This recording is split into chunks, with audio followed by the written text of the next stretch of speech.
Member ako ng Dugo-Dugo Gang. Kuya, Bisaya ka pala. Bisaya man gud ni. Sana ra siya diha imong gi-massage. Tagalog. Siya ra yung madam. Pero kabalo mo nang mag-Bisaya. Ano ko? Kasi nahirapan ako mag-Tagalog. Ginalingan. Versatile yan eh.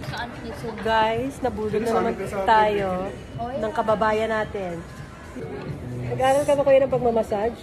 Ano lang, isang course lang. Anong course mo? Hand massage lang? Hindi, nag-apply lang ako ng massage. Ganun pala. Ganyan pala mag-massage.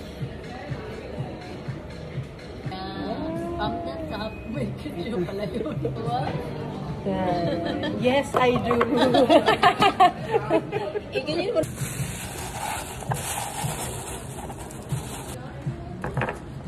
Sa ibang boyfriend ko pala yung ibigay.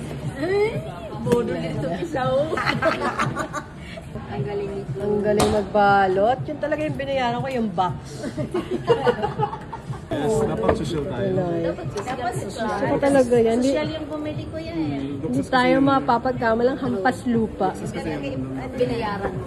Sabi ko sa'yo, di ba? Paper bag. Yun yung binayaran ko. Yes. Girl, dali ang kinis natin. Jeremy, sumama ka dito. Dali. Tingnan mo, walang force. Nakikita mo ba yan? Allah! Ano ba? Si Ate Jackie na budol. Okay lang. Budol.